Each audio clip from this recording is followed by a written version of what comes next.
sobre programas de ensino. Já vou começando a fixar aqui programas de ensino. Então, vamos lá. Fixar comentário, está fixado.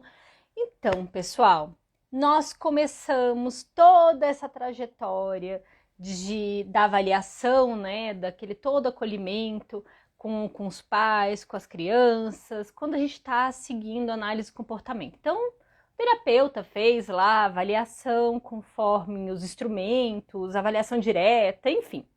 Fez a avaliação e a gente sabe que tem vários instrumentos de avaliação, tem várias formas de a gente avaliar o repertório do indivíduo. Ok, fez a avaliação, aí a pessoa vai desenvolver um plano de ensino individualizado. Isso eu já falei várias vezes com vocês aqui sobre planos de ensino individualizado. E aí, chega numa hora que o pessoal encrenca mesmo, gente. E é justamente o momento que normalmente aquelas crianças que têm mais dificuldade, o terapeuta começa a se ver perdido porque ele desenvolve um programa... Nossa, tá incomodando aqui. O terapeuta desenvolve um programa de ensino que não dá certo. E aí, eu resolvi fazer essa live com vocês porque eu estou desenvolvendo um instrumento. Eu ainda não sei o que eu faço com isso. Eu comecei a escrever, fiz várias correlações aqui. E eu falei, gente, eu vou abrir a live e falar o que eu tô, como é que eu tô desenvolvendo isso daqui. E vamos lá. Vamos lá. Então, eu falei que o primeiro passo, a gente faz uma avaliação. O segundo passo, a gente desenvolve os planos de ensino. Ok. E aí, você levantou as habilidades que você tem que desenvolver. O que vem a ser essas habilidades? Você vai desenvolver lá que a criança, você vai colocar lá no PEI que a criança precisa imitar, ela precisa desenvolver imitação. Mas aí você vai desenhar essa imitação. Ela precisa desenvolver imitação de membros superiores. Ok. Você desenhou isso, mas a gente tem que desenhar essas habilidades. Então, você tem um objetivo a longo prazo, que essa criança faça essa imitação de membros superiores, e você vai ter vários objetivos a curto prazo para a gente poder chegar. Então, a primeira coisa que a gente tem que fazer é uma análise de tarefas. A gente vai pegar essa habilidade e dividi-la em pequenos passos, pequenas etapas, que é assim que ela faz. Então, por exemplo, você vai ensinar a imitação. Como é que é a imitação? Ou você vai ensinar para a criança, por exemplo, empilhar bloquinhos. O que vem a ser empilhar bloquinhos? A gente quer que ela faça uma torre com 5 blocos, mas ela tem que começar com 1. E o que vem a ser esse movimento? Ela tem que pegar o bloquinho, posicionar um em cima do outro e assim fazer com outros blocos, de forma que ele fique estável. Então, você vai desenhar cada etapa que tem que fazer através de uma ferramenta chamada de análise de tarefas. Para você que fez o meu workshop gratuito do quadro de rotina, lá eu explico sobre análise de tarefas. Então, lá eu já expliquei o passo a passo da análise de tarefas para vocês. Então, vocês podem assistir lá essa parte que eu acho que está na segunda aula. Então, quando você vai pegar essa parte dos objetivos de ensino, a primeira coisa que você vai fazer é desenvolver isso, os objetivos a curto prazo. Então, a gente vai olhar o primeiro objetivo a curto prazo que a gente quer e a gente vai fazer uma análise de tarefas em cima disso. Então, eu falei que eu quero que no final das contas, a criança, vamos pegar isso aqui, a gente vai pegar a habilidade da criança conseguir fazer uma torre com 5 blocos. Ih, deixei um bloco cair. Uma torre com 4 blocos. Deixei o outro bloco cair, a gente diminui aqui. Não, eu tenho mais um bloquinho aqui. Tenho mais um bloquinho aqui para ser exemplo, eu não preciso reduzir. Então, o objetivo é que a criança, no final das contas, faça uma torre com 5 blocos.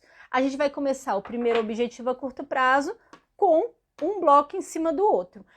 A gente vai desenhar toda essa topografia, como tem que ser, a gente vai fazer análise de tarefas de como tem que ser esse passo a passo.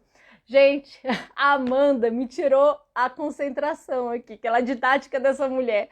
Eu sou apaixonada pela Amanda, que ó, gente, conheço o canal dela, Educadora Especial, ela é incrível. Principalmente se você é profissional, você tem que conhecê-la. Ela, assim, num almoço, ela me deu a dica da vida, então conheço o canal dela. Então, gente, continuando aqui sobre esse passo a passo, na hora que a gente vai desenvolver os programas de ensino, a gente vai dividir em objetivo a curto prazo. Aí você fala, ai, Dani, então eu vou já fazer todos os objetivos a curto prazo de uma vez. Não, calma aí. Vamos passo a passo nisso daí. A gente começa com o primeiro objetivo a curto prazo, meu bem. Depois a gente vai para os outros objetivos a curto prazo. Você vai testar esse primeiro objetivo a curto prazo, ok?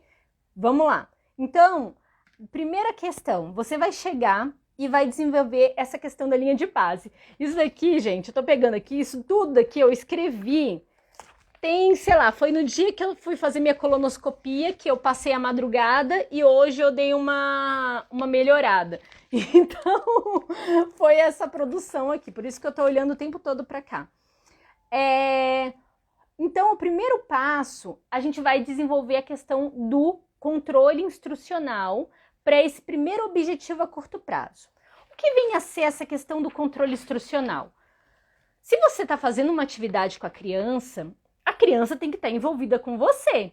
A criança, ela tem que entender que você é importante na jogada e o que você está passando de instrução para ela vai ser importante, vai ser relevante, que ela vai ser legal para ela. De alguma forma, você está conseguindo manter esse controle instrucional e isso está sendo interessante para ela. Então, o primeiro passo, quando a gente vai desenvolver um programa de ensino no primeiro objetivo a curto prazo, é analisar essa questão do controle instrucional.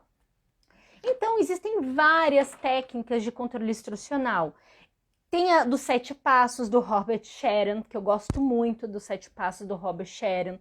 Tem o controle instrucional que o Gregory Hanley ensina. Tem o Pride, que eu também amo. Então, existem várias técnicas, principalmente quando eu estou falando para aquelas crianças que têm mais déficits. Eu tive que estudar muito controle instrucional, porque o meu filho é uma criança com vários déficits, tem várias comorbidades. Então, eu tive que me debruçar a conseguir que ele ficasse envolvido na atividade o mais tempo possível, então, por isso, eu posso chegar aqui para vocês, mas primeiro eu vou falar um panorama geral para não ficar muito maçante. Então, quando a gente vai analisar o primeiro objetivo a curto prazo, o primeiro passo é ver qual é a técnica, como é que vai ser a questão do controle instrucional com esse indivíduo, qual que é mais eficaz para esse indivíduo. Segundo passo é a forma de ensino adequada. O que vem a ser essa forma de ensino? É uma atividade, você vai analisar a atividade, essa habilidade. Essa habilidade é uma habilidade que requer muito do indivíduo. Ele é uma habilidade que não faz parte do repertório, vai exigir muito dele. E aí você vai falar, pô, talvez ela tenha que ser feita de forma isolada. Mas se não é uma atividade que exija tanto assim do indivíduo e a gente pode fazer junto com outras atividades em cadeia, a gente pode fazer de forma encadeada. Isso aí pode ser muito interessante. Por quê? Cadeias comportamentais, elas criam o que a gente chama de inércia comportamental. Igual, por exemplo, quando a gente vai aprendendo a dirigir, e se a gente tiver que fazer uma tarefa no meio, uma moto se joga na nossa frente tudo, e a gente se desvia, faz tudo, mas a gente está fazendo várias tarefas ao mesmo tempo, na verdade, é justamente a gente vai criando essa inércia de comportamento e a gente tende a continuar. Então a gente não precisa ser reforçado o tempo todo. Então será que essa atividade cabe nessa cadeia comportamental? Talvez. A próxima etapa são as oportunidades de ensino. Quais são, se a gente vai verificar assim, se tem essa oportunidade de ensino no ambiente, a gente pode ensiná-la num ambiente natural ou não? Se assim, eu posso estar um bloquinho atrás do outro ali e aí eu posso pedir. Não, é mais difícil da gente conseguir essa atividade no ambiente natural. Então a gente vai analisar. Então eu já descartei que no ambiente natural essa atividade é um pouquinho difícil, mas não é impossível. eu vi que minha criança tem muita dificuldade. Não dá para ser colocar numa cadeia comportamental ainda. Então a gente vai trabalhar de forma isolada, mas já pensando em colocar essa dificuldade numa cadeia comportamental, ok? Então nesse primeiro objetivo a curto prazo, a gente vai estar trabalhando de forma individualizada, mas num próximo objetivo, a gente pode colocar ela dentro de uma cadeia comportamental e, quiçá, daqui a um tempo, colocar no ambiente natural. Então, a gente sempre vai caminhar para esse objetivo. A próxima questão no objetivo a curto prazo que a gente tem que pensar, definir o ambiente.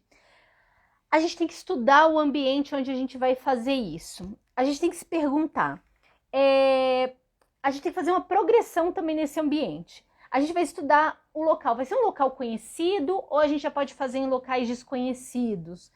Os estímulos visuais, a gente vai deixar ele mais limpo, não vamos colocar quase nada, uma sala limpa, porque a criança se distrai muito. Não, a gente pode colocar alguns elementos, alguns estímulos que não sejam reforçadores no ambiente. A gente pode colocar estímulos estáticos. A gente pode colocar estímulos reforçadores no ambiente que são estáticos. A gente pode colocar estímulos em movimento. Às vezes a gente coloca alguma coisa em movimento para distrair propositalmente essa criança para ver se ela continua na atividade. É possível a gente fazer isso? Então, por exemplo, se tem distratores, às vezes a gente consegue fazer até uma atividade fora de casa, num parquinho, alguma coisa. Pode ter tela mostrando coisas, por exemplo, pode ter coisas em movimentos que são reforçadoras, estímulos auditivos. O ambiente tem que estar silencioso, o ambiente pode ser conhecido, por exemplo, um ruído conhecido, mas é um ruído branco, que já está acostumada, a criança já está acostumada com esse ruído branco. Sons que não são conhecidos de forma intermitente, sons reforçadores. Então, tudo isso a gente tem que pensar. Outra coisa, quais são os materiais? Então, a gente vai estudar os materiais, né? Tá, antes dos materiais, a gente vai estudar a instrução. A instrução, ela vai ser única. Então, a gente só vai dar uma instrução por vez. Tipo, bata a palma, ou aqui, coloque. Ou a gente vai variar. A gente sempre vai estar variando. Coloque, põe. Então, a gente vai olhar o repertório da criança, se é possível a gente fazer essa variação a cada tentativa. A linguagem vai ser única ou vai ser variada, no caso da linguagem natural. Então, a gente também pode pensar dessa forma. Os materiais. Os materiais, aí entra um mundo, né? Que quando a gente vai trabalhar com estímulos assim, visuais, a gente tem que pensar sobre as restrições do indivíduo. O nosso aluno, nosso aprendiz, ele tem seleção de estímulos. Por exemplo, o Aquiles, ele ama azul. A gente tem que evitar o azul, porque ele tende a ir para o azul. Então, ele tem seleção de estímulos no ambiente. Ele leva objetos à boca, porque a gente vai ter que estudar isso. São estímulos aversivos que, por exemplo, a criança tem deficiência tátil à madeira. Ela sente a madeira dá um negócio estranho, ela não gosta de tocar. Eu, por exemplo, gente, eu uso papel, mas eu não gosto de papel, mas não me causa defensividade tátil. O que vinha a ser isso? Cada vez que ela toca, vai piorando essa sensação e isso pode causar um problema maior, como comportamentos disruptivos. Então, a gente tem que pensar nessas questões dos materiais. Incompatibilidade com as habilidades. Então, o peso, por exemplo, a criança não tem a motricidade. Aí a gente vai estudar, por exemplo, como é que vai ser o tamanho, cores, a questão do brilho, textura, o suporte, se ele vai ser, por exemplo, plastificado, se ele vai ser em madeira. Então, a gente coloca essa descrição. A durabilidade, ele é descartável ou não, quanto tempo ele vai durar esse material também, porque a gente tem que dar previsibilidade para quem for fabricar um material, quando a gente vai desenvolver esse programa de ensino. As etapas, né, os custos envolvidos, aonde que a gente pode encontrar esse material, tem que estar ali. E quais são as variações possíveis? Se eu não achar esse cubinho, com que eu posso fazer, além de ser cubinho? Pode ser outro objeto, além de um cubinho, se eu não encontrar. A previsibilidade da modificação dos estímulos também é muito importante, porque às vezes a atividade fica restrita sempre aos mesmos estímulos, né? O mesmo jeito, e a criança só consegue fazer dessa forma. Então a gente quer generalizar, então a gente tem que estar sempre caminhando com os estímulos visando a generalização na atividade. Ok. Então, nesse objetivo a curto prazo, a gente vai ver essa questão. Que mais? A posição do instrutor. Isso é muito importante. A posição onde estão os estímulos, o instrutor e o aprendiz. Por quê? Se você vai fazer uma atividade de pareamento, onde você vai ter 3 estímulos assim, e vai pedir para a criança parear, e você está de frente com a criança, existe uma questão do scrolling, que é você pode estar olhando, a criança olhou para você, olhou para a resposta e colocou. Ela não está entendendo o que é, mas ela entendeu que você olhou para cá. Isso é muito preocupante. Então, tem atividades que a gente não vai se posicionar à frente da criança, a gente vai se posicionar na lateral, atrás da criança. Isso vai depender da atividade que a gente vai fazendo. Então, isso é muito importante definir no programa de ensino. As ajudas e dicas. Aqui eu entro com o mundo, gente. As ajudas e dicas, eu tenho no meu blog um texto só falando sobre ajudas e dicas e eu recomendo, se você puder, leia. Quando a gente vai falar sobre ajudas e dicas, existe também um passo a passo. A gente vai fazer uma análise de tarefas do objetivo a curto prazo, como já foi dito. Quando a gente fizer essa análise de tarefas, a gente vai ver que fazer este movimento, ele parece simples, mas para nem todas as crianças é tão simples, que é ir, chegar e colocar um cubinho em cima do outro. Nem sempre é simples para a criança. Então, a gente vai desenhar cada etapa. Aí, ela tem que pegar o cubinho, segurando com as pontas dos dedos, levantar o cubinho, posicionar um em cima do outro e soltar apenas quando eles estiverem estabilizados um em cima do outro. Então, a gente vai descrever esse passo a passo. No momento que a gente fizer isso, a gente vai entender os tipos de dica que a gente vai dar e como. Se a criança tem muita dificuldade, você vai desenhar, você vai escrever a topografia de como o terapeuta que for aplicar vai fazer isso. Então, ele vai ter que pegar, olha, para fazer esse movimento, ele vai ter que pegar mão sobre mão na criança, segurando na posição dos dedinhos e colocando. Mas a criança tem sensibilidade na ponta dos dedos. Não dá para tocar aqui. Tem criança tipo Aquiles, não dá para a gente tocar aqui. Então, a gente tem que tocar mais em cima para conseguir fazer isso, fazendo esse toque para pressionar, para induzir. A gente tem que fazer um pouquinho mais em cima para fechar. Então, esse daqui é um exemplo. Então, a gente vai descrever. Aqui. Dani, eu tô nesse modo, meu curso de aplicador do CBI. Eu não fiz o curso de aplicador do CBI. Eu fiz o do IEPSIS. Mas que interessante. Que interessante. Então, a gente segue aqui. Que mais? Aí, a gente vai ter que entrar numa hierarquia, porque a gente vai ter que entender que uma ajuda, um conjunto de ajudas é mais intrusiva que outra. Então, a gente vai hierarquizar essas ajudas das mais intrusivas para as menos intrusivas. Então, a ajuda física, gente, ela é mais intrusiva. Ela é necessariamente mais intrusiva. Então, quando vocês forem lá no meu site, tem lá a tabelinha que, quem conhece meu site, daniacf.com, você entra lá, vai estar lá no meu blog sobre questão de ajuda. E aí você vai fazer uma árvore de decisão. No momento que você fizer essa árvore de decisão, o primeiro ponto que você tem que ver, primeira coisa, os canais. Qual é a performance auditiva desse indivíduo? Ele entende bem se você der instruções orais? Ele fica atento tempo suficiente quando você está dando uma instrução oral? Segue aí isso. Performance visual. Essa criança, ela faz rastreio visual do instrutor por tempo insuficiente para entender o que ele está querendo passar? Outro ponto, ele faz rastreio dos estímulos visuais tempo suficiente e de amplitude suficiente, Então é importante colocar essa anotação, amplitude também. Bom que eu vou raciocinando aqui. Amplitude suficiente para entender isso daqui. Então isso também é muito importante. Ele faz isso. Segue instruções através de vídeos, imagens. Ele imita bem. Então isso é importante a gente relevar. Qual o número de tentativas para em um dado tempo para essa criança entender a atividade? Então nesse momento a gente está entendendo qual é a velocidade de aprendizagem dela. Isso daí faz toda a diferença. Quantas vezes você tem que repetir para ela entender quando você está fazendo a sondagem? Ela possui seletividade de estímulo, ela possui deficiência tátil. Aí vem a questão, quando a gente vai fazer a questão das ajudas, a gente tem que lembrar da questão da sondagem.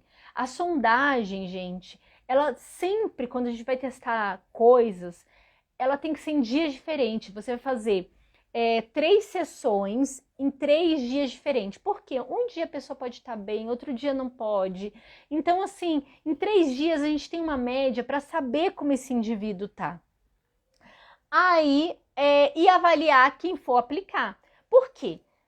Na hora que a gente for definir as ajudas, se a gente tem um aplicador que é experiente, a gente vai dar a ajuda compatível para ele fazer ali na hora, porque ele vai saber esvanecer a ajuda e tudo.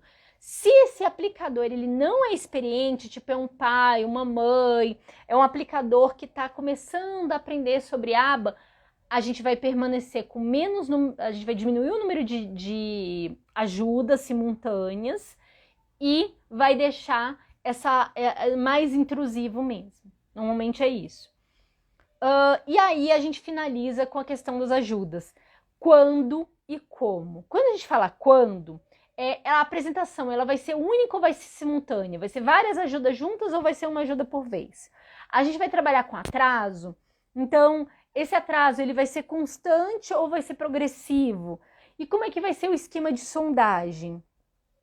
E como a gente vai estar ali, ela vai ser mais para menos ajuda, menos para mais, a topografia, né? Toda essa topografia da ajuda.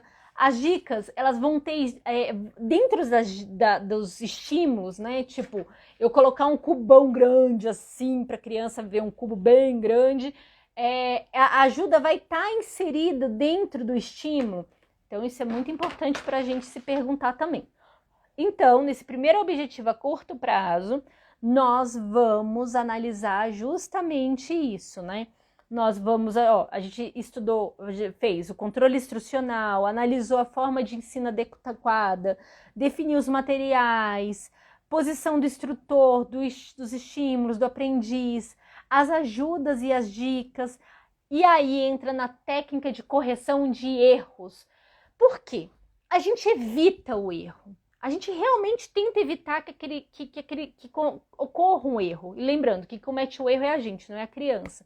Mas, por exemplo, a gente vai fazer uma atividade de pareamento e a criança, a gente, coloca com igual. A criança colocou aqui. E você, no início, você estava dando ajuda e tudo, mas chega um ponto que a gente vai esvanecendo essa ajuda. E aí a gente vai entrar com técnicas de correção de erro, porque a gente não tem que ficar dando ajuda intrusiva sempre. A gente vai ter que esvanecer os erros. No momento que a gente começa a esvanecer as ajudas, os erros começam a acontecer e faz parte. E aí existe, eu tenho no meu blog também, dani.acf, vocês entram no meu site, www.dani.acf,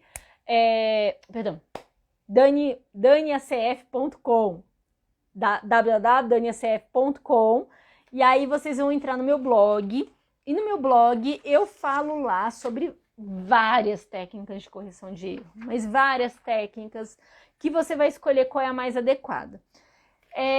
Tem uma pesquisa muito legal que fala sobre o DTT progressivo, que ele traz algumas questões que são muito importantes quando a gente entra em técnicas de correção de erro, né?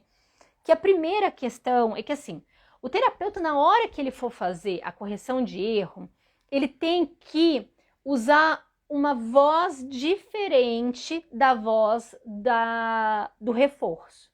Ele não vai ser áspero, ele não vai ser rude, mas ele também não pode ser, você errou nisso, não. Não, nós temos que saber modular a nossa voz em cada momento. Então, a modulação da voz, ela é muito importante. Essa pesquisa, eu vou até colocar lá no nosso grupo do Telegram novamente, para que vocês tenham acesso a essa pesquisa. Então, ele tem que saber modular a voz. A segunda consideração é o feedback instrutivo. Ele tem que saber instruir, mas lembrando que a gente fez já a avaliação lá atrás e a gente sabe o repertório desse indivíduo. Então você não vai chegar para a criança e falar, olha, você errou o posicionamento disso porque você pareou aqui, ó, amarelo, era para ser amarelo com amarelo e você me coloca amarelo com vermelho. Não, você vai explicar para a criança, no caso, você vai dar uma ajuda, uma das técnicas, né? Tem várias técnicas de correção de erro, mas eu vou explicar aqui uma para vocês. Uma delas você vai dar uma ajuda mais intrusiva para a criança, pegando ali mão sobre mão, por exemplo, a criança ela já está na ajuda gestual, só usando gestual parcial, que você coloca o dedinho e tira. Aí você vai, por exemplo, dar uma ajuda física parcial, porque você vai aumentar o nível de ajuda. Então você vai lá pegar no ombrinho, a criança pegou, e você vai só direcionar, dar um reforço lá, aquele reforço marrom do tipo, parabéns, que legal! E aí você vai explicar para ela que vai colocar ali amarelo com amarelo, vamos modificar o posicionamento, e nesse segundo momento você vai dar uma ajuda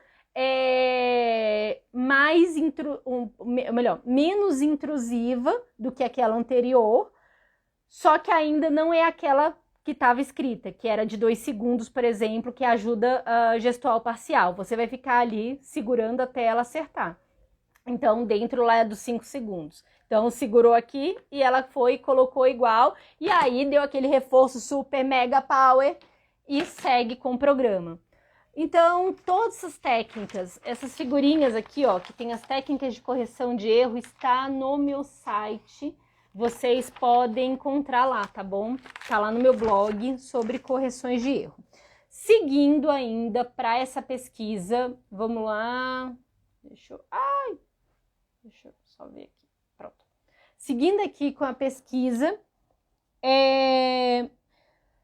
aqui, daí a gente tem que avaliar se a criança errou por desatenção a outro comportamento ou por comportamento inadequado, a gente não deve dar o feedback instrutivo. Então, se a criança ela não estava atenta na atividade ou ela começou a dar fazer um comportamento inadequado, a gente não vai explicar para ela por que ela errou, porque ela não está nem prestando atenção. Sabe? A gente só vai reforçar o comportamento dela não prestar atenção na gente. Então, lógico que nesses casos a gente não vai dar isso daí.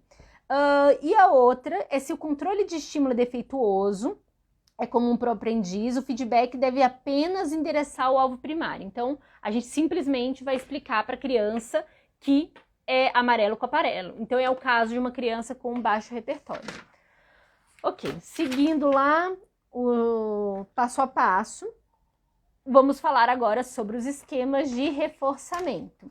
Eu acho que no meu blog eu também tenho uma coisa falando só sobre esquemas de reforçamento. Mas existem vários esquemas de reforçamento. Existe aquele reforçamento que a criança fez a atividade, fez a tentativa, a gente reforça na hora. Normalmente isso daqui, gente, o reforçamento contínuo, a gente só usa no início do programa. Com o tempo, a gente vai usar o esquema de reforço intermitente, principalmente quando a gente vai entrar em um programa que segue no ambiente natural, ou quando a gente vai usar tarefas que são em cadeia.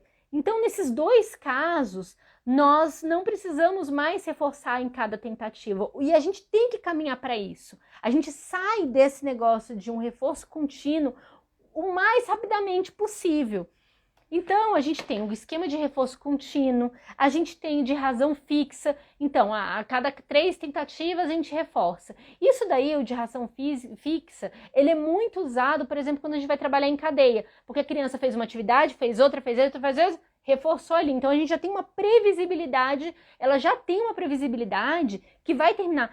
Nesse tipo de cadeia, por exemplo, gente, dependendo da criança, não se recomenda nem usar economia de fichas, por exemplo.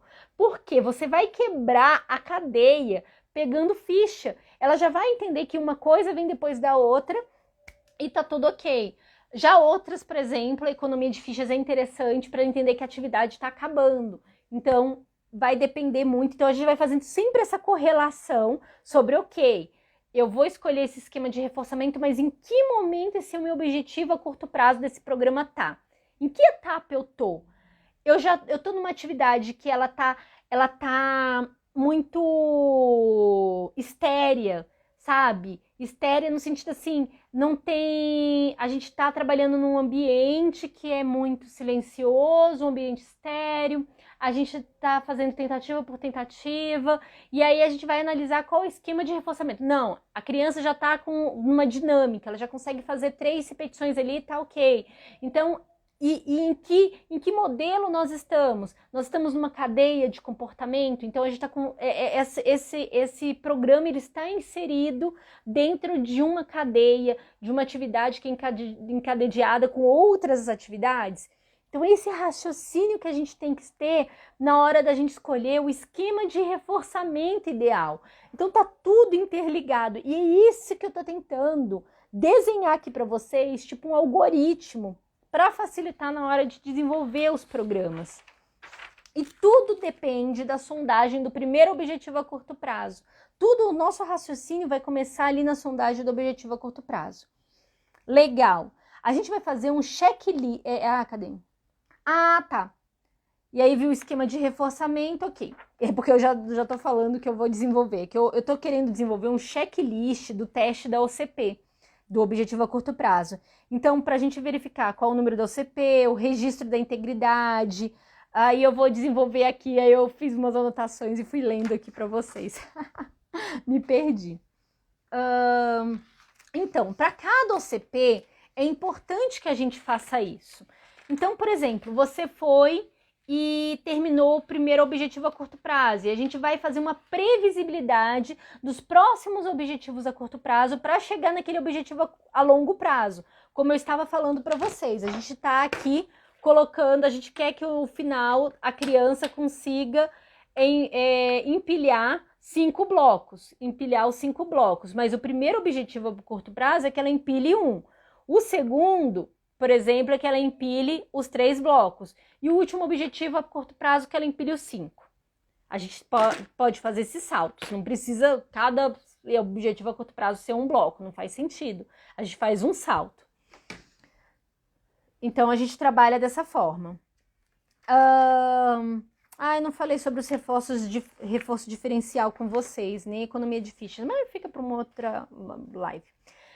Então, nisso, depois que a gente finalizou essa etapa, que a gente começa a dar uma previsibilidade para os próximos objetivos a curto prazo, a gente vai desenhar como é que vai ser a nossa coleta de dados. E aí a gente tem que entender como é que é a nossa atividade.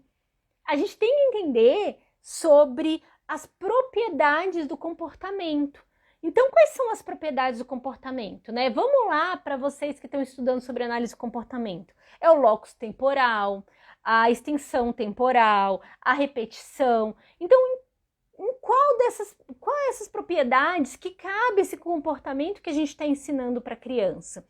Então, assim, se eu quero, por exemplo, saber, eu quero que a criança diminua o tempo de resposta dela, do momento que por exemplo, eu vou ensinar ela a imitar. Eu estou na frente dela, ensinando ela a imitar movimentos, vários movimentos. Só que ela ainda tem uma latência grande, demora para ela responder o que eu estou fazendo.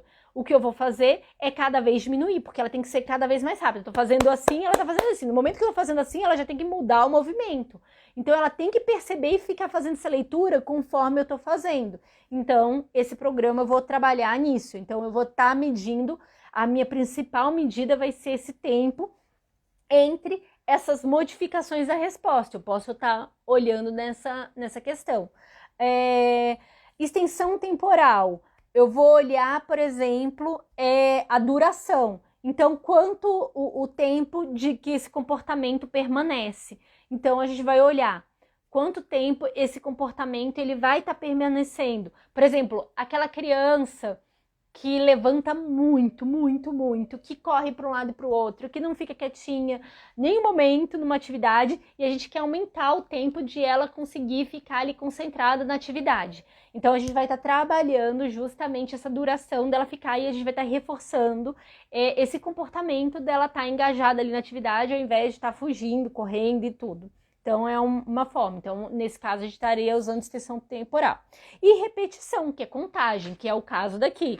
Ah, empilhou 1, empilhou 2, empilhou 3, empilhou 4. Legal. Então, nós trabalhamos aqui a contagem e é o número de respostas. E esse número de respostas aí é que a gente vai entender.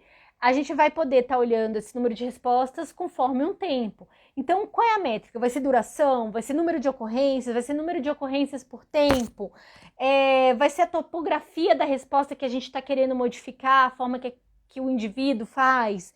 Vai ser o produto do comportamento? Então, por exemplo, a gente está trabalhando a criança escrita, letra cursiva. É o produto do comportamento, gente. Não tem o que falar sobre acerto e erro ali, não, gente. É pegar cada papelzinho que a criança está ali escrevendo e comparando, às vezes coloca um embaixo do outro, vai tirando foto, vai fazendo essa comparação de como está ficando mais preciso, mais próximo.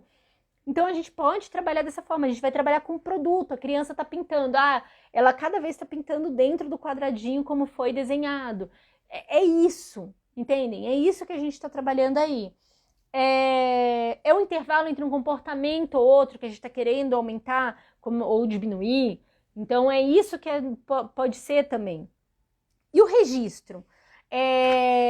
A gente vai analisar o registro quando? Tipos. Então, tem vários tipos. A gente pode, por exemplo, trabalhar de várias formas na hora da gente registrar. A gente pode registrar tentativa por tentativa. Então, a gente pode fazer uma sonda, registrar cada tentativa, sondar novamente se a criança está fazendo de forma já podendo reduzir o nível de ajuda. A gente pode fazer as tentativas e fazer a sonda depois. A gente pode fazer a sonda e depois a tentativa. A gente pode simplesmente fazer as tentativas sem sondagem também. Isso daí é uma prática em muitas clínicas. A gente pode trabalhar com amostragem. Ao invés de trabalhar tentativa por tentativa, a gente pode fazer esse esquema de sondagem no início, fim, ou enfim, não fazer sondagem, mas a gente faz uma amostra. A gente não vai pegar tentativa por tentativa. A gente, a cada 3 vezes eu pego se a criança fez ou não. A gente pode trabalhar com estimação, que é o caso da agenda. A agenda, nos registros da agenda, para quem tem a minha agenda gratuita, que basta ir no meu site, daniacf.com, e baixar a minha bendita agenda. Aqui, ó, a agenda, gente, ela é por estimação.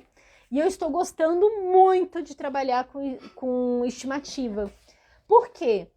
As pesquisas estão mostrando que quanto maior você tem, quanto mais contato com a criança tem, quanto mais as amostras comportamentais você tem, menos tem a necessidade de você ficar registrando tentativa por tentativa. Porque você já tem uma noção se a criança foi bem ou não. Então, se você está sempre anotando numa escada Likert, por exemplo, você já tem uma estimativa interessante, porcentagens, por exemplo, também pode ser. Apresentação dos dados. Existem várias formas da gente apresentar esses dados. As pessoas, gente, acabam apresentando em gráfico linear. Gráfico de linha, você vê o que mais vê. Que é o que está na agenda também. Na agenda é gráfico de linha que você vai colocando os valores e você vai vendo se está aumentando ou diminuindo. Existem várias formas a gente desenvolver isso. A gente pode desenvolver com gráficos lineares, semilog, log. Então, existem várias formas aí. A gente pode estar trabalhando com coluna, barra, gráfico de dispersão, gráfico de setores, que é tipo aqueles de pizza, gráfico de rede, que o pessoal do Denver gosta muito. Então, tudo vai depender de que dado a gente está olhando. Se esse dado, onde ele cabe, como é que fica mais fácil de enxergar? Como é que fica mais fácil do terapeuta passar isso daí? Então, a gente tem que fazer essa análise. E eu noto que muitas vezes, gente, eu recebo muito, mas muito relatório de pai e mãe no direct. E uma coisa que falha muito, gente, é na hora de você escrever o tal do gráfico. Não importa o gráfico, você escolheu um gráfico de linha, você tem que ter, gráfico, gente, tem que ter título. Gráfico tem que ter, se você colocou uma fonte, você está pegando dados e tudo como referência, você tem que falar da onde você está pegando isso daí, porque às vezes você está querendo comparar alguma coisa, os números, as legendas, você tem que colocar o que você está querendo dizer no eixo, nas abscissas, nas ordenadas, você tem que, no vertical e no horizontal, você tem que colocar ali quais são esses dados. É tempo que você está medindo, tempo em minuto, tempo em hora, dias, é porcentagem aquilo dali que está lá em cima? Não, é dados discretos? Não, é dados cumulativos. Então isso daí é muito importante, isso daí constar no relatório também, descrevendo como esse gráfico foi feito. Isso daí se perde muito. Seguindo, o relatório, gente, o relatório não, né? A coleta de dados, ela pode ser por vídeo, ela pode ser o próprio material, né? Então, a modificação dos materiais. E aí a gente chega numa próxima etapa, quando a gente está desenvolvendo um programa de ensino, que é sobre os aplicadores. Como é que a gente vai treinar esses aplicadores? Então, a gente vai olhar assim. A gente vai trabalhar por videomodelação com eles, nós vamos ter uma programação de treino, vai ser um treino único como é que vão ser essas fases? Como vão ser essas fases para a gente treinar? Vai ser orientação programada, então isso tem que estar ali no programa para o terapeuta saber o momento que ele vai entrar em contato, como tirar certas dúvidas, aqui tá falhando, então isso é muito importante estar ali no programa também. Eu ainda tenho que falar com vocês sobre análise de dados também, como é que a gente faz essa análise.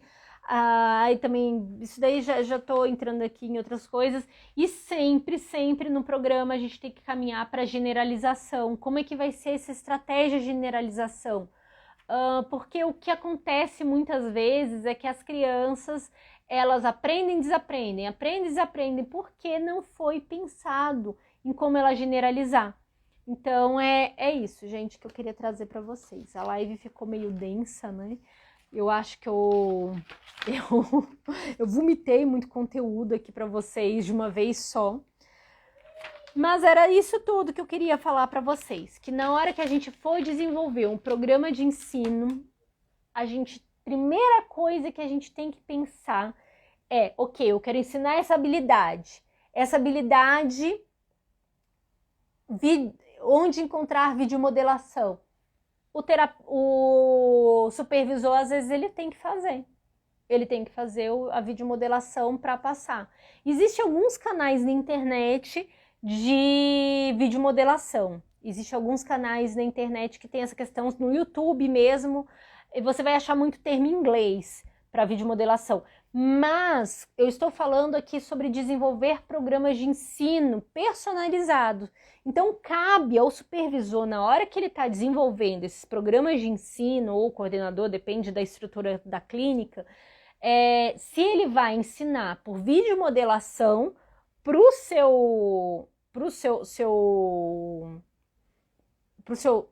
treinador ali, para o aplicador, ou ele vai ter que filmar, ou ele vai ter que procurar a fonte para passar ali e falar, é assim que faz. Ou ele vai ter que modelar esse aplicador para explicar como é que faz, como deve fazer.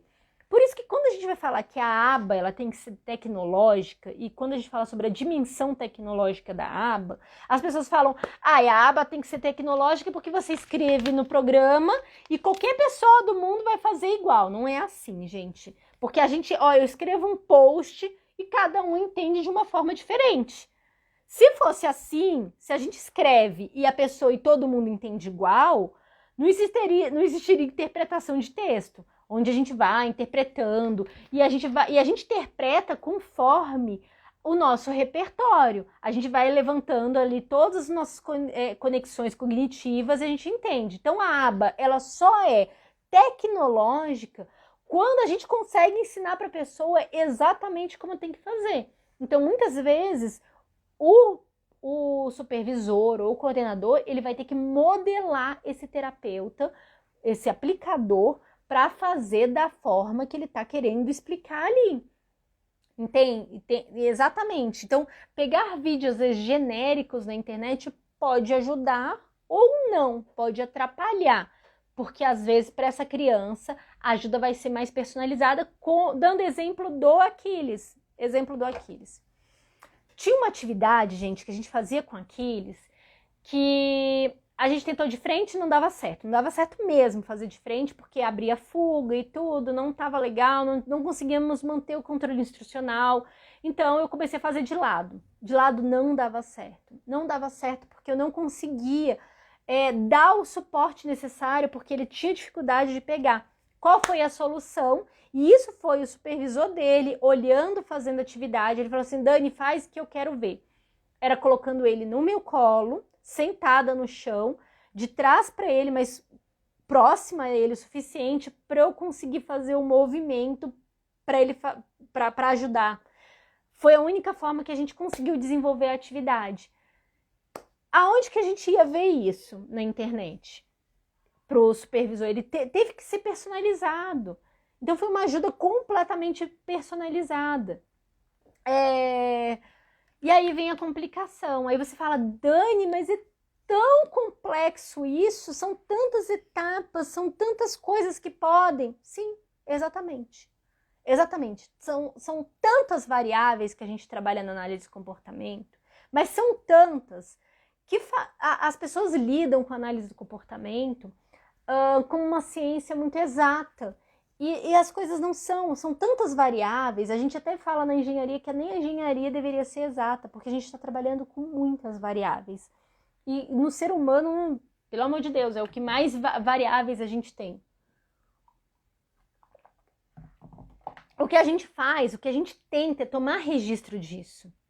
Às vezes, os pais, as mães que estão aqui na live, fazer um programa terapêutico, desenvolver um programa de ensino conforme a análise do comportamento, como ela deve ser, às vezes os pais ficam um pouco frustrados porque eles querem que seja um negócio muito rápido, que o terapeuta faça da manhã, do dia, mas não, para fazer bem feito, as clínicas que fazem bem feito, elas normalmente demoram um pouquinho para conseguir desenvolver isso, elas vão testando, até conseguir o negócio ir. E eles vão também tomando curva de aprendizagem de como a criança aprende. Quais são os melhores estímulos? Então, esse início, esse laço inicial com a clínica, com os terapeutas, nem sempre é fácil. Aqui a Cleucio. Oi, Dani, linda! Querida, tudo bem? E aí, gente, é isso que eu vim criando, que eu tô tentando desenvolver instrumentos para vocês, para que vocês tenham essas árvores de decisão. Por quê? Esse documento que eu estou desenvolvendo, ele não quero colocar vocês dentro de uma caixinha onde você vai olhar assim, é naturalista, não, é encadeado, não, é isolado, DTT, é só DTT, então é isso. Eu não quero que vocês fiquem assim, é DTT, é Jasper, que é naturalista, é DTT Embedded. Não, gente, eu quero que vocês abram isso, tá? Essa que é a intenção, por isso que eu tô fazendo essa live. Eu falei, nessa live, eu falei para vocês sobre muitos modelos de ensino, mas muitos. Aqui dentro de tudo isso que eu falei para vocês, estava inserido vários procedimentos aqui. Por exemplo, DTT progressivo, eu falo o tempo todo aqui. Mas eu não fico nomeando, isso daqui é DTT progressivo, porque não precisa, porque a gente está falando sobre aba. Aqui, dentro de tudo isso aqui, eu falei para vocês sobre ensino preciso, quando eu estava falando sobre a fluência, sobre a gente fazer o registro por número de tentativas, por tempo. Então a gente fica pensando o tempo todo nessa questão da fluência. Eu falo para vocês sobre olhar o repertório da criança, olhar todas essas questões para a gente escolher qual vai ser o procedimento de ensino mais adequado naquele momento, e aí a gente vai tomando toda essa árvore de decisão. Então, só para finalizar, só para a gente deixar essa live redondinha aqui, um resumo, quais são as etapas essenciais para a gente desenvolver um programa de ensino? Primeiro, óbvio, ter feito uma avaliação. Depois de ter feito uma boa avaliação, a gente desenvolve um plano de ensino, onde vai falar as habilidades gerais que a gente vai trabalhar com a criança. E vai estar ali detalhado sobre como foi todo o histórico de avaliação, blá blá blá, toda essa questão. Eu não estou falando sobre isso, a gente agora vai entrar no programa de ensino. O programa de ensino é o momento que a gente vai estar falando sobre trabalhar uma habilidade. Então eu quero trabalhar, por exemplo, a imitação de membros superiores. Esse é o meu programa de ensino, eu vou trabalhar imitação de membros superiores. Mas qual é o meu objetivo a longo prazo? Que essa criança faça 20 movimentos diferentes em um minuto, em 20 movimentos diferentes em um minuto, quando apresentado de membros superiores. Então, você definiu ali qual é o seu objetivo a longo prazo. Tá, eu quero isso como objetivo a longo prazo. Mas como é que eu faço para chegar lá? A gente vai fazer os objetivos a curto prazo. Mas, Dani, como é que eu faço esses objetivos a curto prazo? Eu vou fazer uma análise de tarefa. É o primeiro ponto. Se você não sabe sobre análise de tarefas, como eu falei, eu tenho um workshop que se chama Como Desenvolver Quadro de Rotina. Na aula 2, eu falo sobre essa questão da análise de tarefas, se vocês quiserem entender um pouco mais sobre isso, tá bom? Tá no meu site também, daniacf.com. Aí, ok, a gente fez uma análise de tarefas, entendeu a habilidade, aí a gente vai pegar esse primeiro passo, que vai ser nosso primeiro objetivo a curto prazo. O primeiro objetivo a curto prazo é o primeiro passinho, como eu falei. Para a criança empilhar esses 5 blocos, ela tem que começar com um bloco. Então, conseguiu empilhar um bloco. E a gente vai entender como é essa habilidade. Dentro desse objetivo a curto prazo, a gente vai desenvolver o programa dele, para a gente desenvolver essa habilidade com a criança. Cada objetivo a curto prazo, gente, vão ser programas muito parecidos, mas eles vão ter peculiaridades. Então, nesse primeiro objetivo a curto prazo, a gente vai ver qual vai ser o controle instrucional mais adequado, que possivelmente vai se repetir para os próximos programas também. Como é que é a forma de ensino mais adequada? Assim, isolada, encadeada, no meio natural. Definir o ambiente, se a gente vai estar num ambiente estéreo, sem nada, ou a gente pode ter um ambiente com distratores, e a gente tem que caminhar para os distratores. A posição do instrutor, as ajudas e dicas, as técnicas de correção de erro, o esquema de reforçamento. Feito isso, depois que a gente fez isso, a gente vai conseguir entender como é que a gente vai coletar esses dados e depois apresentar esses dados para a família, para a devolutiva. E assim também como treinar os terapeutas, os familiares e fazer toda essa sequência. Isso que eu falei para vocês é o coração de como desenvolver um programa de ensino com base na aba.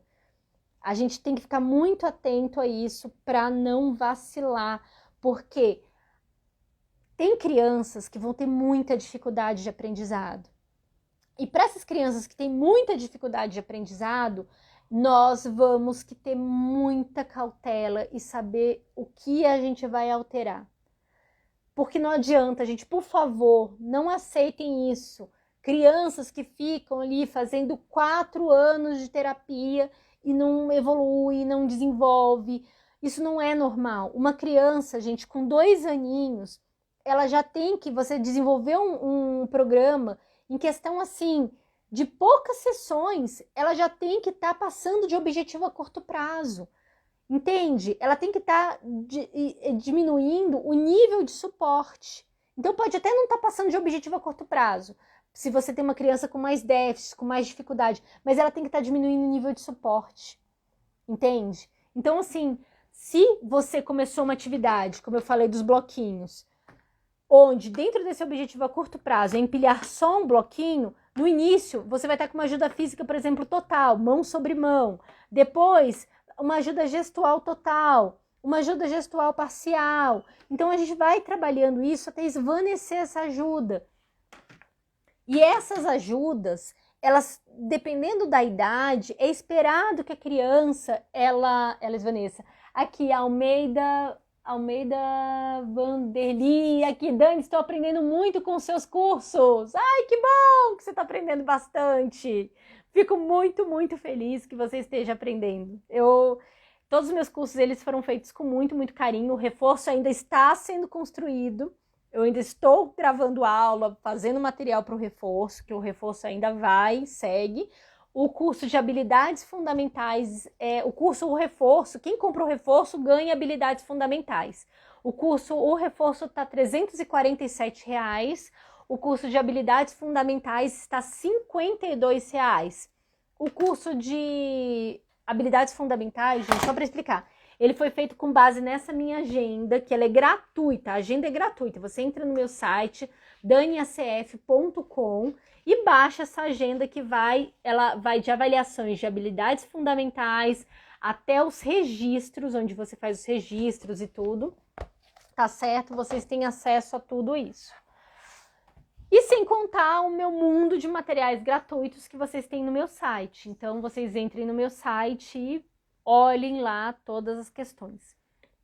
Então é isso, em breve, gente, se tudo der certo, eu vou desenvolver um material fera para vocês, mas fera mesmo, porque assim, eu já procurei, tô procurando bastante na literatura, tô procurando bastante na internet, toda essa questão de tentar achar um material que consiga fazer toda essa correlação com essas árvores, com essas coisas, e eu não encontro. Se eu conseguir montar isso daqui para vocês, nossa, é uma realização, assim, na minha vida, conseguir desenvolver isso. E eu espero conseguir fazer isso até mês que vem, até pelo menos até o dia do meu aniversário. Eu faço aniversário dia 22 de setembro. Então, eu espero conseguir desenvolver isso até meu aniversário para estar aqui apresentando para vocês esse material. Então, hoje eu consegui organizar meu raciocínio com algumas coisas, falando com vocês, vi algumas coisas que eu preciso melhorar. E é isso! Espero que vocês tenham gostado. Essa live não vai ficar aqui salva no Instagram, mas possivelmente vou colocá-la no meu YouTube. Eu vou começar a deixar minhas lives salvas no YouTube. Dr. Michel, em breve nós teremos live. Para quem não conhece o Dr. Michel, ele é psiquiatra e todo mundo chega, Dani, eu quero um psiquiatra que atenda adulto, eu acho que eu sou autista, eu acho que eu sou da DH, não sei o que lá, procure ele. Tá aqui, ó. Dr, né? Michel. Ai, não sei pronunciar seu nome. Eu não sei pronunciar seu nome. Oh, meu Deus do céu. Como é que é? Gizi. Eu não sei pronunciar. Você tem que mandar um áudio. Eu já pedi pra você. Me manda um áudio pronunciando seu sobrenome pra eu poder falar. Porque, oh, meu Deus. Como tá seu canal do YouTube? Meu canal do YouTube, gente, eu acho que é Daniela Freitas.